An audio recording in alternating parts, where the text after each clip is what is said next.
সুপ্রিয় দর্শক, আমি খান মোহাম্মদ রুমেল স্বাগত জানাচ্ছি সম্পাদকীয়তে। কোনো ইস্যুতেই আন্দোলন জমাতে না পেরে বিএনপি এখন কোটা বাতিল এবং শিক্ষকদের পেনশন স্কিম আন্দোলনের উপর সওয়ার হয়েছে বলছে আওয়ামী লীগ। যৌক্তিকতা আছে বলেই সমর্থন, সাফ জবাব বিএনপির। এদিকে শনিবার বিকেলে শাহবাগ চত্বর বন্ধ করে বিক্ষোভ করেছেন কোটা বাতিল আন্দোলনকারীরা। রোববার মোড়ে মোড়ে অবস্থান নেওয়ার ঘোষণা। এসব নিয়ে আমাদের আজকের সম্পাদকীয় আন্দোলনের ইস্যু আর এ নিয়ে আলোচনার জন্য আমাদের সঙ্গে স্টুডিওতে উপস্থিত আছেন রকিন হোসেন প্রিন্স, সাধারণ সম্পাদক বাংলাদেশের কমিউনিস্ট পার্টি, আছেন ব্যারিস্টার শামীম হায়দার পাটোয়ারি, প্রেসিডিয়াম সদস্য জাতীয় পার্টি, এবং সুভাষ সিংহ রায়, রাজনৈতিক বিশ্লেষক। দর্শক, আপনারা আলোচনায় অংশ নিতে পারবেন, এই জন্য টেলিভিশনের পর্দায় নম্বর ফোন করতে হবে। এছাড়া ফেসবুকের মাধ্যমে আপনাদের মন্তব্য পাঠাতে পারেন। আলোচনা শুরুর আগে দেখে নেব এখনকার প্রধান শিরোনামগুলো। কোটা বাতিলের দাবিতে বিক্ষোভে উত্তাল রাজপথ। ইস্যু না পেয়ে শিক্ষার্থীদের কর্মসূচিতে ভর করেছে বিএনপি, বলছে আওয়ামী লীগ। দাবি যৌক্তিক বলেই সমর্থন, জবাব বিরোধীদের। বন্যায় আক্রান্ত 15 জেলার 20 লাখ মানুষ। নদ নদীর পানি বেড়ে উত্তরে তলিয়ে রাস্তাঘাট, ঘরবাড়ি। ব্যস্ত সড়কে নৌকা। সিলেটে পানির নিচে এইচএসসির কেন্দ্র। আজকের শিশুই আগামীর স্মার্ট বাংলাদেশের কারিগর। গোপালগঞ্জে প্রধানমন্ত্রী। গিমাডাঙ্গা টুঙ্গিপাড়া মডেল স্কুলে বঙ্গবন্ধু কর্নার উদ্বোধন, পৌর মার্কেট পরিদর্শন।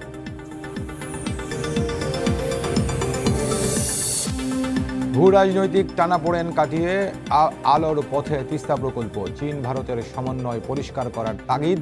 মহাপরিকল্পনা বাস্তবায়ন সহ 6 দফা দাবিতে নদী পাড়ে সমাবেশ। এবং মন্ত্রীর পরিদর্শনের খবরে চট্টগ্রামে পাল্টে গেল হাসপাতালের চিত্র। উধাও সব অনিয়ম, সেবা নিতে ভোগান্তির অভিযোগ। চলতি মাসেই বার্ন ইউনিটের ভিত্তিপ্রস্তর।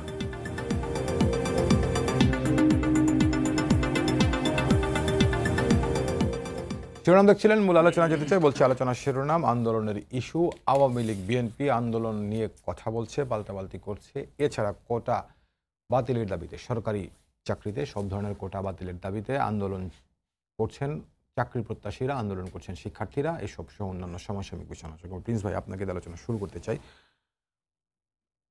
আওয়ামী লীগ মনে করছে যে বিএনপি কোনো ইস্যু পাচ্ছে না, বিএনপি জমাতে পারছে না, সরকারের বিরুদ্ধে যত কথা বলছে কোনো কিছুতেই জনগণের মন পাচ্ছে না, কিংবা জনগণকে মাঠে নামাতে পারছে না।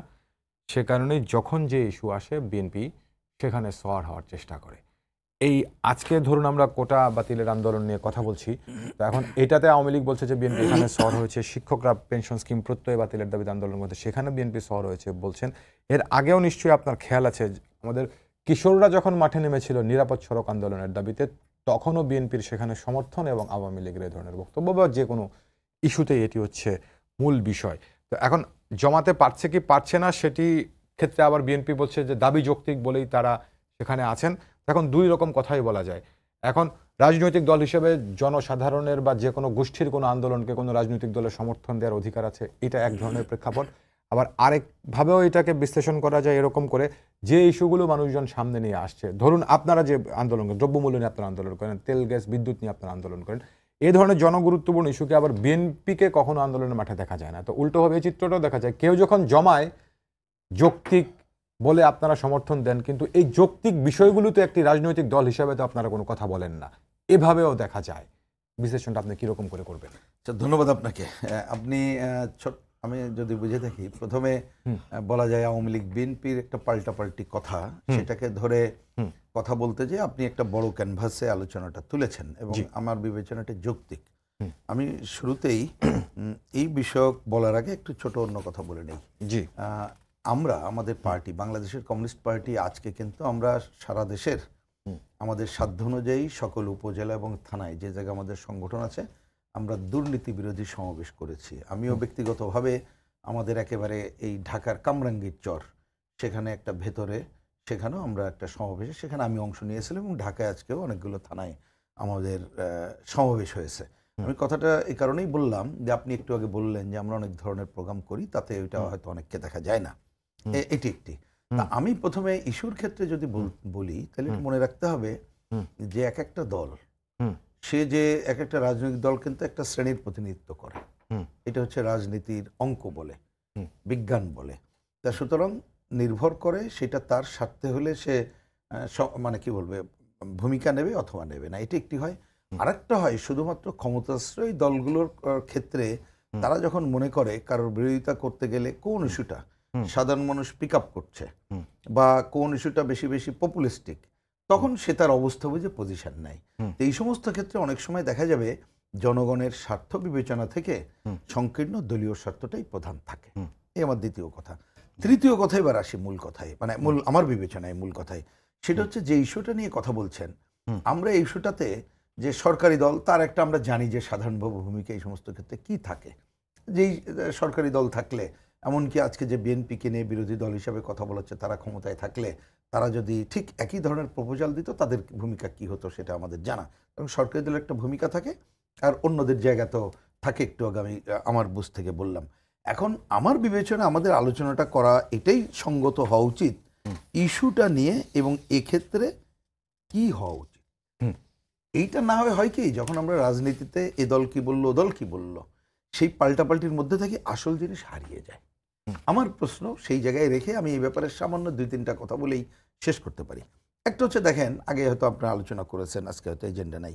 শিক্ষকরা যেটা করছে, প্রথম কথা হলো, আপনি পেনশন এই বিষয়টা তো একটা অবসর করার পরে তার, আমি সুবিধাটা এই অর্থে বলবো, তিনি যে দীর্ঘ অবদান রাখলেন তার স্বীকৃতিও বটে।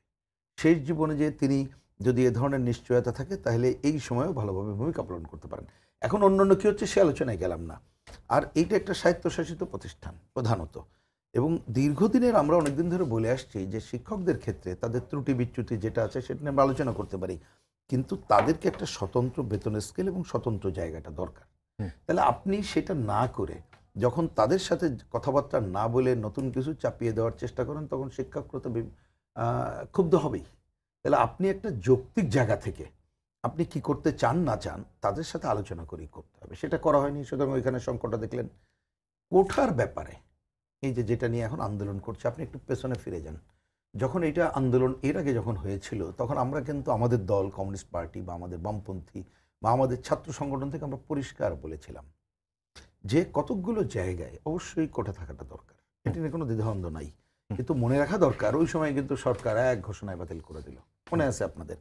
আমরা বলেছিলাম আজকে মুক্তিযুদ্ধ কোঠা এবং অন্যান্য বিষয়ে কথাটা বলে মুক্তিযুদ্ধকে কোনো সময় কাউন্টার ফেজ হিসাবে দাঁড় করানো উচিত না। মুক্তিযুদ্ধ আমাদের বিরাট গৌরবের। মুক্তিযোদ্ধারা যারা ভূমিকা ছিল বা তাদের পরিবার পরিজনের কোনো যদি সুবিধা দেওয়ার সুযোগ আমাদের থাকে সেটা দেব, কিন্তু আপনি এমন একটা কোঠার অঙ্ক বলে দিলেন, এবং যেটা আজকে সরকারি বলছে মুক্তিযুদ্ধের মধ্যে অমুক্তিযোদ্ধার সংখ্যা বেশি।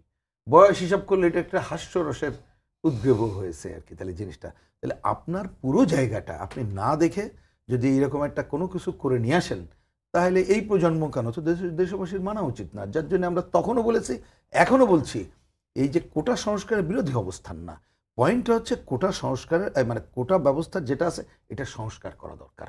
আমাদের প্রয়োজন অনুযায়ী বাস্তব অবস্থায় সংস্কার করা দরকার, এবং সংস্কার করে এটা পার্মানেন্ট না, টাইম টু টাইম অবস্থা অনুযায়ী এটা সংস্কার হবে। কারণ আমরা এটা করি কেন, যদি বলেন পিছিয়ে পড়া জনগোষ্ঠী যারা দীর্ঘদিন এক ধরনের বৈষম্যের শিকার, আমরা পাল্টা একটা বৈষম্য ইন পজিটিভ সেন্স সেটা করে তাদেরকে আমাদের সমাজের প্রধান সারিতে আনতে চাইব। আর মুক্তিযোদ্ধাদের ব্যাপারে আমার পরিষ্কার বক্তব্য, আগেই বলেছি, এইখানে সংস্কার তো করতেই হবে, এবং এইটা মুক্তিযুদ্ধকে যাতে কোনো কাউন্টার পোস্ট কেউ দাঁড় না করাতে পারে সেদিকে সচেতন থাকতে হবে। আর মনে রাখতে হবে, মুক্তিযুদ্ধের নামে যদি কখনোই যেন কোনো অপব্যবহার না হয়, যেটা কিন্তু মুক্তিযুদ্ধের চেতনার কথা আমরা যারা বলি আরো বেশি বিপদাপন্ন হব, এবং মুক্তিযুদ্ধের চেতনা বিপদাপন্ন হবে। এটা আমাদের অনেক ধন্যবাদ দাদা। আপনি শুনছিলেন প্রিন্স ভাইয়ের আলোচনাটা। এই প্রসঙ্গে যদি কিছু যোগ করার থাকে আপনি নিশ্চয়ই বলবেন। তার আগে আর আমি সঙ্গে একটা প্রশ্ন করতে চাই আপনাকে। ধরুন এখন আওয়ামী লীগের যে বক্তব্যটা, যে বিএনপি কোটা বাতিলের আন্দোলনকারী কিংবা শিক্ষকদের পেনশন স্কিমের আন্দোলন যারা করছেন তাদের উপর সওয়ার হয়েছে। এখন বিএনপির যে বক্তব্যটা, বিএনপি বলছে যে আন্দোলন যৌক্তিক বলেই তারা এখানে সমর্থন দিচ্ছেন। তো বিএনপির কি আসলে রাজনৈতিক দল হিসেবে নাগরিকদের যে কোনো আন্দোলনের সমর্থন দেওয়ার অধিকার নেই, কিংবা সমর্থন দিলে সেখানে বাধাটা কোথায়? সর্বশেষ যে প্রশ্নটি করলেন এটা কঠিন প্রশ্ন। এখন উত্তর দিতে গেলে যদি সহজ কথায় বলি তাহলে কথাগুলো ভালো শোনাবে না, যে কারণে এখান থেকে আমি বিরত থাকলাম। জি, কারণ বিএনপি এমন একটি দল যেই দল রাজনৈতিক দলের কাঠামোতে নাই, আর বিশ্বাস অবিশ্বাসের দোলাচালে বিএনপির সবসময় আমরা চলতে দেখি। কি বিশ্বাস করে কি অবিশ্বাস করে সেটা বোঝা খুব মুশকিল। কমরেড রুমিন হোসেন প্রিন্স আজকে যে কথাগুলো দিয়ে শুরু করলেন সেই কথাগুলো আমার কাছে বেশ কঠিন লেগেছে। মানে উনি সাধারণত সহজ করে কথা বলেন, কিন্তু এখন এবার উনি কঠিন করে কথা বললেন। আপনি দেখেন সার্বজনীন পেনশন স্কিম নিয়ে যতটা অপপ্রচার হয়েছে ততটা প্রচার কিন্তু হয়নি। আপনি এটা সরকারের যদি যন্ত্রের ব্যর্থতা বলেন, কিংবা সরকারি দল কিংবা সরকারের ব্যর্থতা বলেন, আপনি ব্যর্থতা ধরে নিতে পারেন, কিংবা দুর্বলতা যদি বলেন লঘু অর্থে। 1971 সালে মুক্তিযুদ্ধের সময় যারা মুক্তিযুদ্ধে অংশগ্রহণ করেছিল তারা কিন্তু কোনো কাগজপত্র, সার্টিফিকেট এ সমস্ত কিছুর জন্য যুদ্ধ করে নাই। এটা আমাদের সকলের মাথায় রাখতে হবে। আর যারা মুক্তিযুদ্ধে গিয়েছিলেন তারা কিন্তু অনেক ক্ষেত্রে প্রস্তুতি নিয়ে যান নাই। গ্রামের কৃষক, সে মাঠে রয়েছে, হয়তোবা রাস্তায় তার স্ত্রী মাথায় গামলার ভিতরে ভাত নিয়ে এসে গামছা দিয়ে বেঁধে সে কিন্তু আসছে। এই সময় ডাক এসেছে, সব কিছু ফেলে থুয়ে চলে গেছে। কেউ বন্দুক নিয়ে গেছে, কেউ বন্দুক ছাড়া গেছে। কোনো কিছুর ওইভাবে দেশাত্মবোধে জাগ্রত হয়ে এসে গেছে, দেশ বাঁচানোর জন্য এসে গেছে, লড়াই করতে গেছে, অন্যায়ের প্রতিবাদ করতে গিয়েছে। এই মানুষটি যখন মুক্তিযুদ্ধের পরে দেশে ফিরে এসেছে তখন কিন্তু তাকে সরকারি কোনো সুযোগ সুবিধা দেওয়া যায়নি ওই অর্থে। এ কারণে যে সে দেখা গেল 85 থেকে 87% ছিল কৃষকের সন্তান কিংবা কৃষক। তাদের কিন্তু সরকারিতে চাকরি পাওয়ার জন্যে সে কিন্তু গড়ে ওঠেনি, আমি যদি ওই অর্থে বলি। তার বয়স যদি থাকে 23 কিংবা 24, সে যখন 2 বছর পরে দেশে ফিরে আসার পরে যদি বিয়ে করে, কিংবা তার আগে যদি 2 বছর আগে বিয়ে করে, তখন তার সন্তান কিন্তু খুবই ছোট। এর মধ্যে 3.5 বছর বঙ্গবন্ধুর সময় গিয়েছে। এই 3.5 বছর সময় তার ছেলে তখন হয় মাধ্যমিক স্কুলে পড়ে বা উচ্চ মাধ্যমিকে পড়ে। খেয়াল করে দেখুন, এরপরে টানা আসলো 21টা বছর। এই যে একটু আগে বললেন না, মুক্তিযুদ্ধদের ভিতরে অমুক্তিযোদ্ধাদের সংখ্যার পরিমাণ নিয়ে বললেন, কারণ আমরা তো কেউ পরিমাণটা ওইভাবে বলতে পারছি না, কিন্তু এটা মেনে নিতে হবে যে বাংলাদেশে ওই জিয়াউর রহমানের শাসন আমলটা, ভয়ঙ্কর যে শাসন আমল, সেই সময় মুক্তিযোদ্ধাদের জায়গায় মুক্তিযোদ্ধারা যেতে পারেনি। তারা মুক্তিযুদ্ধের খাতায় নাম লেখানোর একটা পরিস্থিতি, ভয়ঙ্কর অবস্থায় ছিল। অনেকে এখান থেকে এড়িয়ে গেছে নিজের পরিবারের তাগিদে, বাঁচার তাগিদে। তা সেই জায়গা থেকে আপনি তাদের তালিকায় নাম যুক্ত করার যে সময়সীমা দেওয়া হয়েছিল, সেই সময় কিন্তু তারা মুক্তিযুদ্ধের তালিকায় অংশগ্রহণ করেনি। আচ্ছা, লম্বা না করি, আপনি খেয়াল করে দেখুন, তাদের সন্তান যখন কলেজে উঠেছে, বিশ্ববিদ্যালয়ের পড়াশোনা শেষ করেছে, তখন কিন্তু বাংলাদেশে অআওয়ামী সরকার রয়েছে। খেয়াল করে দেখুন, তখন কিন্তু কোটা নিয়ে কোনো হিসাব হয়নি। যেহেতু বঙ্গবন্ধু কন্যা সরকার মুক্তিযোদ্ধাদের সম্মান দিয়েছে, মর্যাদা দিয়েছে এবং বিশ্বাস করে আমাদের সর্বশ্রেষ্ঠ সন্তান আছে মুক্তিযোদ্ধারা, এবং তারা যে বেনিফিটটা পায়নি, তাদের সন্তানরা যে বেনিফিটটা পায়নি, তাদের নাতি নাতনির ক্ষেত্রে কিন্তু এই বিষয়টা কিন্তু ধারাবাহিকভাবে চলে এসছে। এবং পৃথিবীর উন্নত রাষ্ট্রগুলোতে আপনি ইতিহাস যদি পর্যালোচনা করেন, সমস্ত জায়গায় কিন্তু এই কোটা পদ্ধতি কিন্তু চালু আছে। কিন্তু আমাদের দেশে কিন্তু ব্যাখ্যার জায়গায় কিন্তু স্পষ্ট করে ব্যাখ্যা আমরা কেউ দিতে পারিনি, কিংবা আমরা দিতে চাইও না। জটিলতার জায়গা এটাই। কমিউনিস্ট পার্টি যদি মনে করে, সাম্যবাদী দল যদি মনে করে, গণতন্ত্রী পার্টি যদি মনে করে, ওয়ার্কার্স পার্টি যদি মনে করে যে আমি তো রাষ্ট্র ক্ষমতায় নাই, আমার এই সব ব্যাপার নিয়ে ভাবনা চিন্তার দরকার নেই, কারণ আমি যদি প্রকৃত অর্থে কথা বলি, বাংলাদেশের গণমাধ্যমের যারা দর্শক তারা এটা ভালোভাবে নেবে না। কারণ সবাই চায় যে মানুষ যে কথাটা শুনতে চায় সে কথাটা বলতে। এটা সহজতা প্রবৃত্তি হয়ে গেছে। আমি লম্বা করে বলছি, আমি আপনাকে খোলামেলা বলি, আপনি খেয়াল করে দেখেন যে এই ব্যাখ্যাটা দেওয়া হচ্ছে যে মেধার ভিত্তিতে হচ্ছে না, শুধুমাত্র কোটার ভিত্তিতে হচ্ছে, এটা যেন সবার সামনে চলে আসছে। ব্যাপারটা কি বিশ্লেষণ করে তাই দাঁড়ায় আমাদের সামনে কেউ কীরকম ব্যাখ্যা দিয়েছে যে পাবলিক সার্ভিস কমিশনের চাকরির যে স্বচ্ছতা এসেছে গত 15 বছরে, অকল্পনীয়, অতুলনীয়। এটা বিএনপি জামাতের আমলে কল্পনাও করতে পারিনি।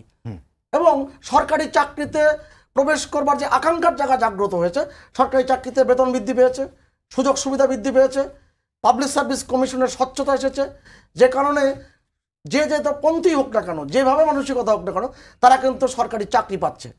আপনি যদি 31তম বিসিএস, তার আগের বিসিএস, এই এখন 44, 45, 46, আপনি যদি সবগুলো হিসেব করে যদি দেখেন, আপনি মেধার কোটায় যে কথা বলা হচ্ছে, যে কোটার যে মুক্তিযোদ্ধা কোটা, আমি একটাই ধরি, মুক্তিযোদ্ধা কোটা যদি আপনার কত শতাংশ, 30%। হলো, এই জায়গায় যদি কোনো পরীক্ষার্থী না পাওয়া যায়, প্রতিযোগী না পাওয়া যায়, সেটা কি খালি রেখে দেওয়া আছে? না, এই জায়গাটা ব্যাখ্যাটা তো ভুল, এই ব্যাখ্যা দেওয়া হচ্ছে না। এবং মুক্তিযোদ্ধা মন্ত্রণালয় থেকে শুরু করে সরকারের পক্ষ থেকে কেন দেওয়া হচ্ছে না, I can't make out head or tail. অতএব সেই জায়গাগুলো পরিষ্কার হওয়া দরকার। জি দাদা, আপনাকে অনেক ধন্যবাদ। শামীম বাটার, আপনাকে একটু শুনতে চাই, সুভাষ দা যে প্রশ্নটি তুলেছেন, ধরুন এখন কোটা বাতিল যৌক্তিক নাকি কোটা বহাল রাখা যৌক্তিক, সেই আলোচনাটার মধ্যে আমি গভীরে যেতে চাচ্ছি না, এই কারণে ব্যাপারটি এখন পর্যন্ত আদালতে রয়েছে, একটি আন্দোলন চলছে। তো আমি শুধুমাত্র কিছু তথ্য আপনার সামনে তুলে ধরতে চাই, যে প্রসঙ্গটা দাদা কিছুটা বলছেন। 2018 সালের আগে যখন কোটা পদ্ধতি বহাল ছিল, যে বিসিএসগুলো হয়েছে আপনার 33, 34, 35, 36, 4টা বিসিএস, 34তম বিসিএসটা ছিল স্পেশাল বিসিএস। আর 33-এর হিসাব যদি দেখি, মানে মেধায় মোট আপনার 30% মুক্তিযোদ্ধা কোটা সহ সব মিলে 56% হচ্ছে কোটা, বিভিন্ন ধরনের কোটা, 44% বলা হচ্ছে মেধা। তো এখন ব্যাপারটি হচ্ছে, জনপ্রশাসন মন্ত্রণালয়ের বিধান হচ্ছে মেধা মানে কোটা থেকে কোনো কোটার নির্দিষ্ট আসন যদি পূরণ না হয়, সেটি মেধা দিয়ে পূরণ করা হবে।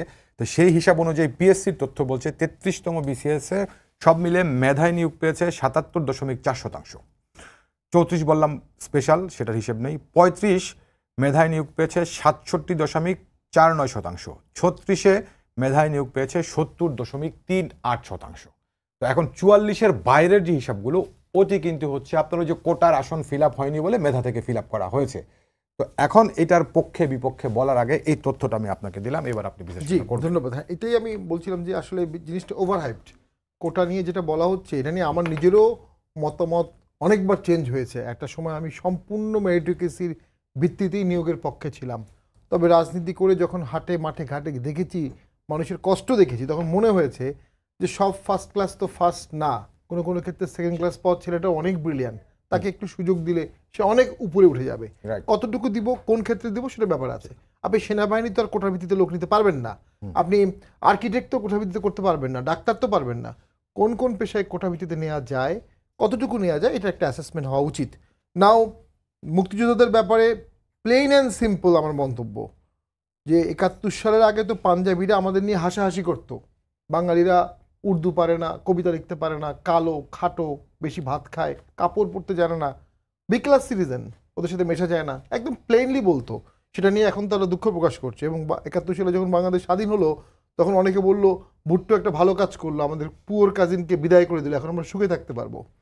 তো সেইখানে সেই পাকিস্তান আর্মির সাথে যারা ট্রেনিং ছাড়া, অস্ত্র ছাড়া, কাপড় ছাড়া, ইউনিফর্ম ছাড়া, বুট ছাড়া, খালি পায়ে যুদ্ধ করেছে যারা, ওই সিদ্ধান্তটা তো একটা অসম্ভব সাহসী সিদ্ধান্ত তারা নিয়েছেন। এখন তাদের বংশধররা একটা স্বীকৃতি পেতে এন্টাইটেলড আমি মনে করি। তবে 30% না হতে পারে, এটা 10% হতে পারে, সব সেক্টরে হতে না পারে, লিমিটেড কিছু জায়গায় হতে পারে। আপনি শুধু বিসিএস বলছেন, বিসিএস ক্যাডার, নন ক্যাডার, এর বাইরে তো সারা বাংলাদেশে প্রচুর নিয়োগ আছে, সেখানে হতে পারে।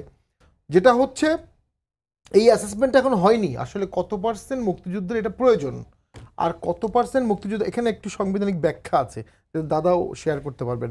সংবিধানে কিন্তু যেভাবে মুক্তিযুদ্ধের কোটা দেওয়া হচ্ছে, আমার ব্যক্তিগত অভিমত, সংবিধানে 28 এবং 29-এ এটা সুযোগ নেই। সংবিধানে 28 এবং 29-এ বলা হয়েছে ব্যাকওয়ার্ড ক্লাসের জন্য, 28-এর 4-এ বলা হচ্ছে ব্যাকওয়ার্ড ক্লাসের জন্য সরকার ডিসক্রিমিনেশন করতে পারবে, পজিটিভ ডিসক্রিমিনেশন। 29-এ বলা হচ্ছে 29-এর 3-এ ব্যাকওয়ার্ড সেকশনের জন্য সরকার করতে পারবে।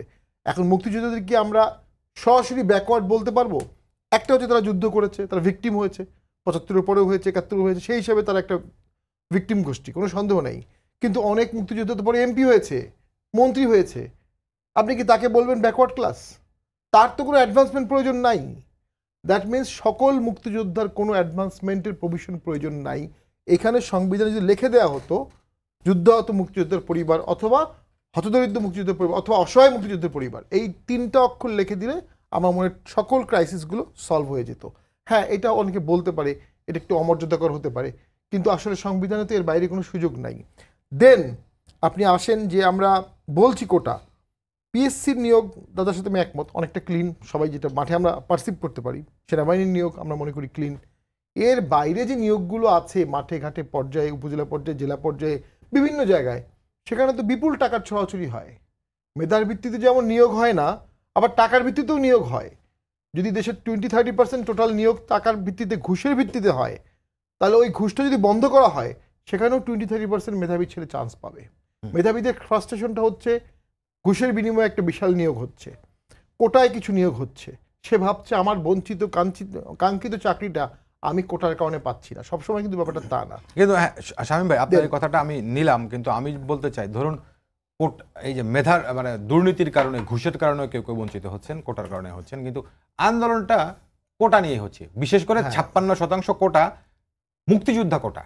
রাইট, মানে আপত্তির জায়গাটা এই জায়গাটাতেই, এবং এটার মধ্যে পিছন থেকে কেউ সোয়ার হয়েছে কিনা এই প্রশ্নটাও এই কারণেই না। এখন যেটা হচ্ছে, যেমন আন্দোলনের পরে সংসদে এটা নিয়ে আলোচনাও হয়েছে, রাগ করে সব কোটা বাদ দিয়ে দিলেন।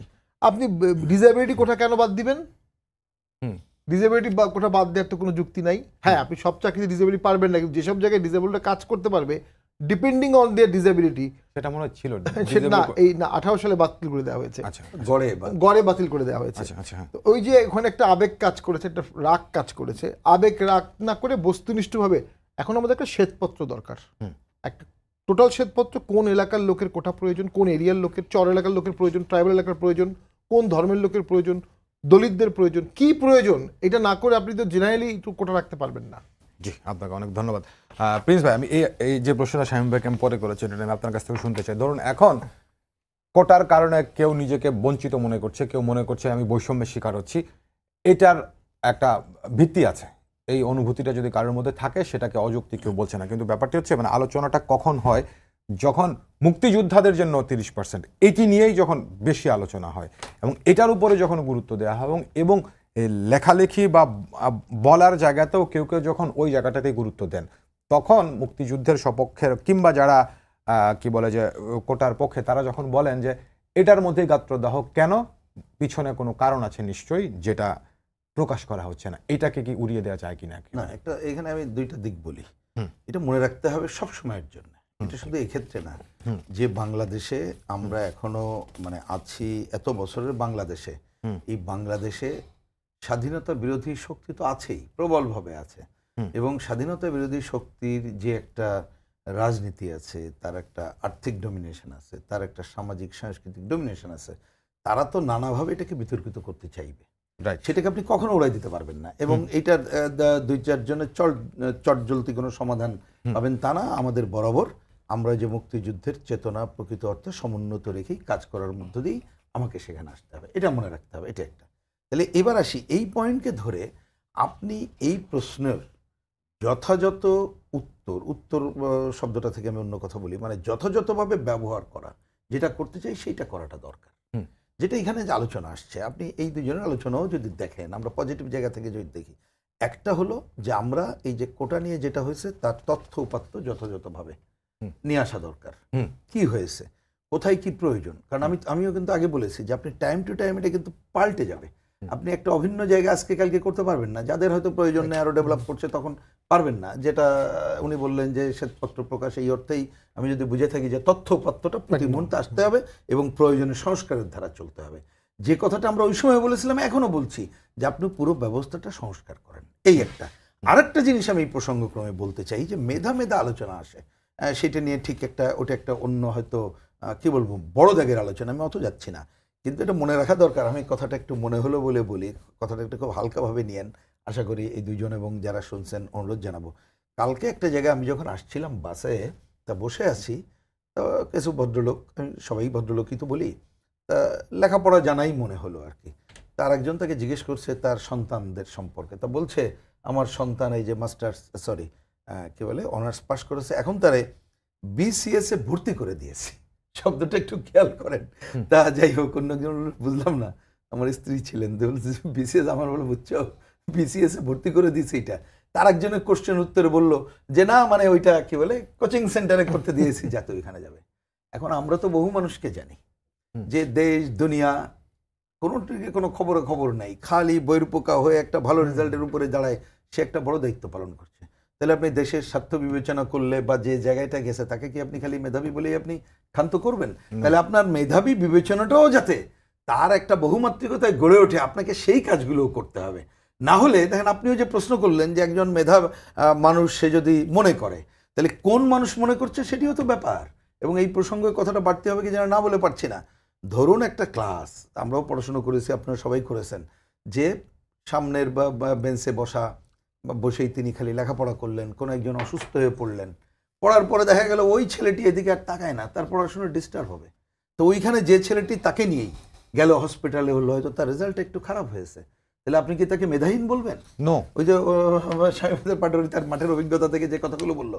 সুতরাং মেধার বিবেচনা খালি মাত্র এইরকম অঙ্কের হিসাবে, বইয়ের পোকার হিসাবে যদি করেন, আমাদের মতো দেশগুলোতে এটা একটা খুব ভুল জায়গায় হবে। আবার এখানে সুতরাং সেই বিবেচনা থেকে বলবো এই জায়গাটাকে আর বাড়তে না দিয়ে যৌক্তিকভাবে আমরা পুরোটার একটা সংস্কার করব, সে ধরনের একটা রাজনৈতিক সিদ্ধান্ত নিয়েই অগ্রসর হলেই আমি মনে করি এই সংকটটা থাকবে না। এবং এই যে বিরুদ্ধে যে কথাগুলো বলছেন নানা জায়গায়, এটা তো সবার তো এটা আছেই যে ঘর পোড়ার মধ্যে আলু পোড়া দিয়ে খাওয়ার জায়গা আছে, কিন্তু সেই সুযোগটা কেন আমরা দেবো? আমার প্রশ্ন সেটা দেওয়াটা উচিত। আপনার কথার সঙ্গে শুধু একটু যোগ করতে চান, মেধার কথা যেহেতু বলছেন, মানে এখন যিনি কোটায় ঢুকছেন তিনি মেধাহীন, সেই কনক্লুশন তো আমরা টানতে পারি না। কারণ হচ্ছে একটা পর্যায় পর্যন্ত যেতে হয়তো, প্রিলিমিনারি রিটেন পার হয়ে ভাইবা পর্যন্ত যেতে হয়। আর একটা বিষয় হচ্ছে, এখন ধরেন 0.001% নাম্বার যদি কম পেয়ে থাকে, তিনি নিশ্চয়ই মেধাহীন হয়ে যান না।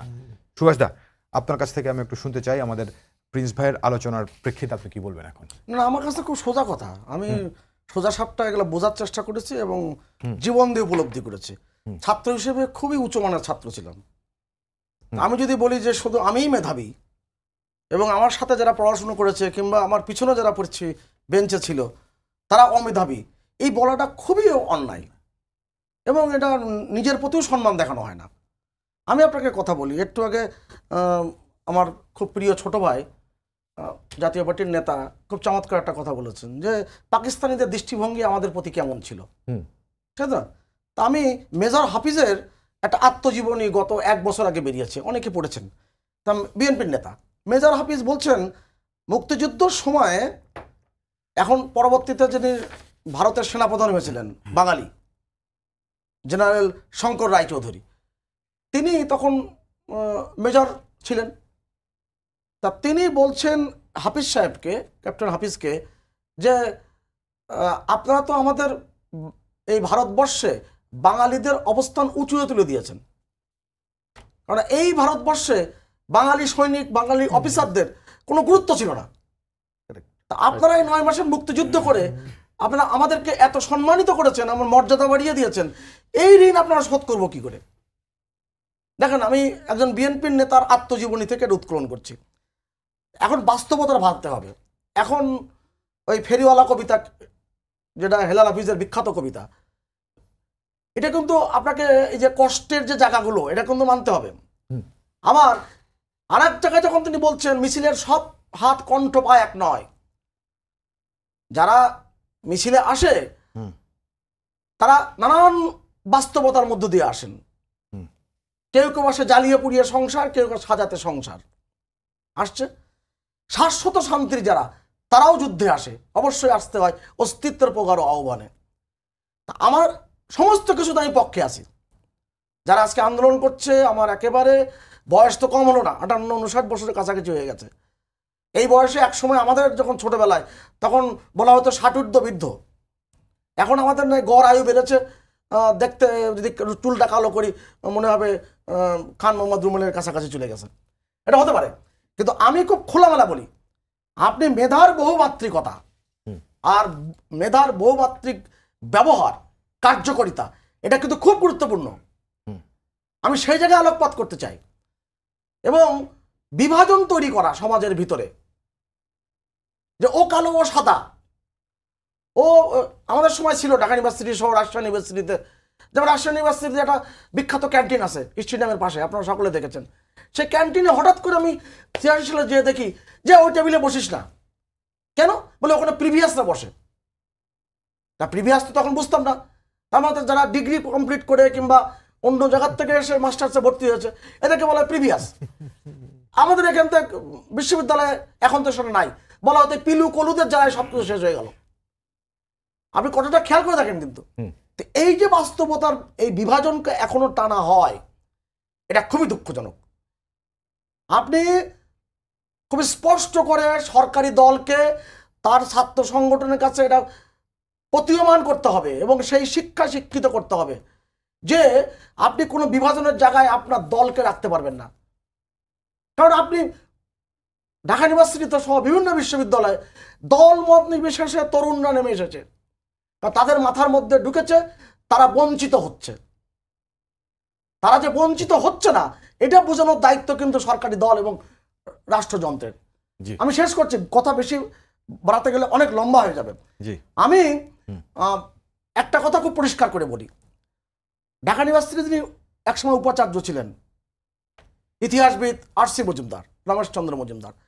তিনি তার আত্মজীবনীতে লিখেছেন ঢাকা বিশ্ববিদ্যালয় সম্বন্ধে, তিনি যখন উপাচার্য ছিলেন, জানি না আপনি কিভাবে এটা রিলেট করবেন, তখন তিনি লেকচারার, অ্যাসিস্ট্যান্ট প্রফেসর এই সমস্ত নিয়োগের ক্ষেত্রে তিনি হিন্দু সম্প্রদায়ের চেয়ে মুসলিম সম্প্রদায়ের প্রাধান্য দিতেন। খেয়াল করে দেখুন, খুব স্পষ্ট করে বলছেন, তিনি যাচ্ছেন প্রফেসর নিয়োগের সময় আমি যাচাই বাছাই করে নিক্তিতে নিয়ে মেধার ভিত্তিতে করতাম। কিন্তু যেহেতু পিছিয়ে থাকা অংশ ওই সময়ে, তখনকার শিক্ষিত সম্প্রদায়ের মধ্যে খুব কম ছিল মুসলিম সম্প্রদায়, সে বলছে ওখান থেকে কোনো সুযোগ থাকলে আমি ওই বিবেচনায় তাদেরকে নিয়োগ করতাম। তিনি কি অন্যায় করেছিলেন? এক ধরনের ঠিকই আছে, অন্যায় করেছিলেন? করেননি। এখন প্রশ্ন এসে যায় যে আজকে 2024 সালে চাকরি এত আকর্ষণীয় হয়েছে, বিশেষ করে সরকারি চাকরি, যেটা প্রিন্স ভাই বললেন, আরো তো অনেক চাকরি আছে। যেমন আমি সরকারি চাকরি কখনো করি নাই, কিংবা সরকারি চাকরিতে যখন আমাদের বিপ্লব আন্দোলন, প্রিন্স ভাইদের মিছিলের পিছনে পিছনে দৌড়িয়ে বেরিয়েছি, তখন হয়তো ভাবিও নাই কোনদিন চাকরিও করবো কিংবা সংসারই করবো।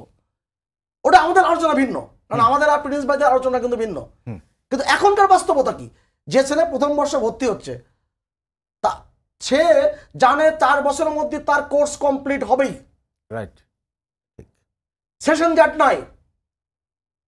1996 সালে 21 বছর পরে আওয়ামী লীগ সরকার অর্থাৎ মাননীয় প্রধানমন্ত্রী শেখ হাসিনা সরকার আসার পরে 3-4 বছর যাওয়ার পরে প্রফেসর এ কে আজাদ চৌধুরী যখন ভাইস চ্যান্সেলর ছিলেন, তিনি 6 বছরের সেশন জট শূন্যতে নিয়ে আসলেন, রাইট? হয়তো তো? তাহলে আমার সময়ে আমরা যারা 80-র দশকে প্রথমে বিশ্ববিদ্যালয়ে এসেছি, আমরা কিন্তু জানতাম না কখন বিশ্ববিদ্যালয়ে ভর্তি হয়েছি, কখন আমাদের শিক্ষা জীবন শেষ হবে। অর্থাৎ আমার জীবনটা ভিন্ন। এখনকার ছেলেরা তারা জানে 4 বছর পরে তার মাস্টার ডিগ্রি কমপ্লিট হবে কিংবা অনার্স কমপ্লিট হবে, সে সরকারি চাকরি বেসরকারি চাকরিতে ঢোকার যোগ্যতা অর্জন করবে। অতএব এই প্রেক্ষাপট কিন্তু পাল্টে গেছে। অতএব এই যে চ্যালেঞ্জ, এই চ্যালেঞ্জগুলোর জন্য রাষ্ট্রযন্ত্রকে, সরকারকে অনেক বেশি দায়িত্ব পালন করতে হবে। জি, আপনাকে অনেক ধন্যবাদ। শামীম ভাই, আপনার কাছ থেকে আলোচনাটা অন্যভাবে শুনতে চাই। আমাদের সুভাষদা যে বিষয়টা বোঝানোর চেষ্টা করেছেন, ক্যারিয়ারিস্ট এখনকার আমাদের তরুণ প্রজন্ম, আমাদের না, এটা আমি অন্যায় দেখছি না। না, আমি অন্যায় দেখছি না। আমাদের প্রিন্স ভাই কিছুটা বলছিলেন মেধার ক্ষেত্রে, এখন যিনি ভালো রেজাল্ট করেছেন, পাশের পরীক্ষার্থীকে সহযোগিতার মনোভাব না থাকা একদম উদাহরণ দিচ্ছিলেন। তো আমি সেই প্রেক্ষাপটে বলতে চাই, ক্যারিয়ারিস্ট হওয়াটা অবশ্যই ভালো, বরং উড়নচণ্ডীর জীবন তো আর সবাই উড়িয়ে দেবেন না, ক্যারিয়ারিস্ট হওয়াটাই ভালো। কিন্তু ক্যারিয়ারিস্ট হওয়ার পাশাপাশি আমার চারপাশ সম্পর্কে, আমার সামাজিক মূল্যবোধ, সামাজিক অবক্ষয় ইত্যাদি সম্পর্কে জ্ঞান রাখার জায়গাটা আমাদের জরুরি কিনা, সেই জায়গাতে আমরা নজর দিচ্ছি কিনা, নাকি আমার বঞ্চনা বোধের জায়গাটাকে আমি বেশি গুরুত্ব দিচ্ছি। সেটা তো অবশ্যই প্রয়োজন, কিন্তু আমাদের যে কোনো পরীক্ষার, কম্পিটিটিভ পরীক্ষার উদ্দেশ্যটা কি? It's not a inclusionary approach, it's a exclusionary approach. আপনি 1 লাখ থেকে 500 নেবেন, ক্রাইটেরিয়া কি? যারা টপ মার্ক পাবে, এসএসসি এইচএসসি অনার্স সব যোগ করবেন, যোগ করে যেটা হবে সেটা। এর বাইরে কি আর কোনো অ্যাপ্রোচ নেওয়ার সুযোগ আছে? না, নেই, আসলেই নেই। এটা হলো বাস্তবতা। এবং ঢাকা ভার্সিটির পরীক্ষায় 0.5 মার্কস যে পাবে না, সে ঢাকা ভার্সিটিতে চান্স পেল না, পরে দেখা গেল সে অন্য ইউনিভার্সিটিতে পড়ে নিজে ঢাকা ভার্সিটি টিচার হয়েছে, নাম করা টিচার হয়েছে, এবং অনেক আছে। না, এখানে আবার আপনি যেটি বলছেন কিন্তু ওই যে শামীম ভাই, আমি আপনার সঙ্গে পেল না, একমত। ওই 0.5 এর জন্য তাকে বলা হচ্ছে অমেধাবী। অমেধাবী সেটা একটা বিষয়, আর একটা মেধাবীর জায়গাটা আমি মনস্তত্ত্বটা এরকম যেন সে শামীম ভাই মেধাবী না। মেধাবীর জায়গাটাতে একটু আপনার দৃষ্টি আকর্ষণ করতে চাই। ধরুন আপনি যদি বলছেন যে টপে যারা থাকেন তারাই তো যাবেন, 1 লাখের মধ্যে কম্পিটিশন করে 500-5000 আসবেন, এটাই তো ব্যাপার। কিন্তু ব্যাপারটি হচ্ছে এখন মেধাবীর সংজ্ঞাটা কি দিব আমরা? মুখস্থ করে আপনি ভালো রেজাল্ট করছেন, আপনার সৃজনশীল চিন্তার জায়গাটা, আপনার বিশ্লেষণের জায়গাটা কতটুকু, এই সেটাও জায়গাটায় মেধাবী problem হচ্ছে যে আমাদের- চিহ্নিত করার ক্ষেত্রে বলবো কিনা? আমাদের যদি সব শিক্ষা প্রতিষ্ঠান এক স্ট্যান্ডার্ডের মানে হতো, হতো, এই সব correct, জেলায় প্রথম point। এক ধরনের শিক্ষা ব্যবস্থা থাকতো, তাহলে আসলেই কোটার প্রয়োজন হতো না। এখন আপনার ট্রাইবাল এলাকা, চর এলাকা, শিক্ষক নাই, কোনো রকম হাফ প্যান্ট পরে খালি গায়ে পড়তেছে একটা ছেলে, ওকে একটা সুযোগ দিতে হবে। কি পর্যায়ে দিতে হবে, দ্যাটস ডিফারেন্ট। নাও কাটশট যেটা আমি মনে করি, একটা ভালো আন্দোলনের মধ্যে দিয়েই সরকার এই কোটাটা বাতিল করেছিল। সেটা পিছনে ব্যাকগ্রাউন্ড তো আছেই, আন্দোলন। এখন হাইকোর্ট যখন আবার সেই অর্ডারটাকে বাতিল করে আগেরটা অটোমেটিক রিভাইভাল হলো, এটা একটা পলিটিক্যাল ইস্যু, রাজপথের ইস্যু। একটা রাজপথের ইস্যু কোর্টে আসার সময় খুব সতর্কতার সাথে এটা সরকার পক্ষকেও দেখা উচিত, কারণ সরকার পক্ষ প্রেস না করলে তো হাইকোর্ট এটা এত গুরুত্ব দিত না। নিশ্চয়ই দুটো পক্ষ থাকে ওখানে। It's a judicialization of political agenda, যেটা রাজপথে একটু সেটেল হয়েছে বা সংসদেই সেটেল হয়েছে, সেটা বা অ্যাডমিনিস্ট্রেটিভভাবে সেটা জুডিশিয়ারির আসলে খুবই কশাসলি দেখা উচিত ছিল বলে মনে করি। যদিও এটা অ্যাপিলেট ডিভিশনে যাচ্ছে, পেন্ডিং ম্যাটার্স, আমি এটা নিয়ে কোনো কথা বলতে চাই না। দ্বিতীয় যেটি হচ্ছে, একটা প্লেন সিম্পল স্টেটমেন্ট গভর্নমেন্ট দিতে পারে না, এটা একটা গভর্নমেন্টের ব্যর্থতা। ঠিক আছে, 55% ইজ টু হার্শ, এটা আমরা মনে করি। 55% বা 40% হওয়া উচিত না। সরকার বলতে পারে 10% আমরা মুক্তিযুদ্ধের জন্য রেখেছি, 5% আমরা। কেউ কিন্তু কোটা বাতিল বললেও আন্দোলনটা ছিল কিন্তু কোটা সংস্কার, অলওয়েজ সংস্কার, এবং প্লেন অ্যান্ড সিম্পল 55-50 এটা অনেক বেশি মনে হয় পৃথিবীর মধ্যে। এত তখন ছিল সংস্কার, এখন কিন্তু বাতিল। হ্যাঁ, ওটাই যেহেতু সরকার যে কথা বলছে না, সরকার যত মুখ থাকবে তত আন্দোলন ডাইমেনশনে পাবে। সরকার রেসপন্সিবল হওয়ার প্রধানমন্ত্রী প্রেস কনফারেন্স করে তো কথা বলছেন, উনি বলে দিতে পারেন যে আমি এটাকে সংস্কার করবো, কমিয়ে দিব, বাড়িয়ে দিব, হোয়াট এভার। একটা কথা বললেই অনেক জিনিস থেমে যায়, সেই কথা বলাটা হচ্ছে না। সেম ফর শিক্ষকদের আন্দোলনের ক্ষেত্রে কথা বলা হচ্ছে না, এবং এই পেনশনের ক্ষেত্রেও তাদের সাথে আলোচনা করা হয়নি। স্টেক হোল্ডার ডিসকাশন সেটা আপনি যেটা করবেন সেটাদের পক্ষে থাকলেও তারা বঞ্চিত মনে করতে পারে। এটা খুব হিউম্যান সাইকোলজিক্যাল ব্যাপার। আর এটার জন্য বিএনপিকে দোষ দিয়ে লাভ নেই, আন্দোলনের ডাক আওয়ামী লীগ পন্থী শিক্ষকরাই দিয়েছে। হ্যাঁ, তার সাথে এখন সবাই যোগ দিবে, এটা খুব নর্মাল। এবং সেটা সরকারের জন্য বিব্রতকর হচ্ছে। সরকার প্লেন অ্যান্ড সিম্পল তাদেরকে যুদ্ধপরাধী গালিও দিতে পারছে না, তাদেরই নেতা তো সব, তাদের অংশের নেতারাই সামনে দাঁড়িয়ে আছে। তো এটা কেন হয়েছে? আরেকটা বিষয় আছে, গত 10 বছরে আমি অবজার্ভ করেছি যে পুলিশ প্রশাসন, এখানে আবার সামনে ছোট্ট আরেকটা কথা আছে, শিক্ষকরা যারা এখন প্রত্যয় পেনশন স্কিম বাতিলের জন্য আন্দোলন করেছেন, যখন সরকার সার্বজনীন পেনশন স্কিমের ঘোষণা দিয়েছে, তখন কিন্তু এই শিক্ষকরা অনেকের পক্ষে লেখালেখি করেছিলেন। তখন আসলে এটা প্রবাস প্রগতি সুরক্ষার সমতার পক্ষে লেখালেখি, কাঠামোটা ক্লিয়ার ছিল না। এখন তাদের কাঠামোটা দেখে তাদের মনে হচ্ছে এটা। তো সরকার পুলিশ প্রশাসনের বিভিন্ন দাবি খুব কুইক মেনে নেয়। শিক্ষকদের দাবি মানতে সরকারের অনেক হেজিটেশন, গত 1 দশক এটা আমরা দেখছি। শিক্ষকদের এই বিষয়গুলো সরকারের গুরুত্বের সাথে দেখা উচিত। জি প্রিন্স ভাই, 30-40 সেকেন্ড যদি শেষ কোনো মন্তব্য করতে চান। না, আমার মনে হয় আলোচনাটা যদি পজিটিভ জায়গায় নিতে হয়, এটা মনে রাখতে হবে। না, পজিটিভ অন্যরা কে করলো, হ্যাঁ অবশ্যই আমি কমপ্লিট করছি যে অন্যরা কে কি বললো বলার থেকে আমাদের কি করা উচিত, এটাকে আপনি প্রথম আনেন। শেষ করবেন। সেটা হচ্ছে আমরা সংস্কারের কথা সবসময়ের জন্য, এবং পুরো বিষয়টা ট্রান্সপারেন্ট করা দরকার, তাহলে এই সংকটের সমাধানে আমরা আগাতে পারবো। সবচেয়ে গুরুত্বপূর্ণ যে কথাটি, ভুল বোঝাবুঝি, এবং এই ভুল বোঝাবুঝির অবসান করার দায়িত্ব কিন্তু সরকারের রয়েছে। এবং ছাত্রদেরকে, কোমলমতি যারা ছাত্র, যারা এই রাজপথে নেমেছেন, তাদের যে উচ্ছ্বাস, সেই উচ্ছ্বাসকে গুরুত্ব দিয়ে তাদের সাথে যৌক্তিক আলোচনার মাধ্যমে এটা সমাধান হওয়া প্রয়োজন। জি, 3 জনকে অনেক ধন্যবাদ। সবাইকে ধন্যবাদ জানিয়ে শেষ করছি আজকে সম্পাদককে। আগামীকাল আবারও দেখা হবে, রাত 10টায় দেখার আমন্ত্রণ রইল। শুভরাত্রি।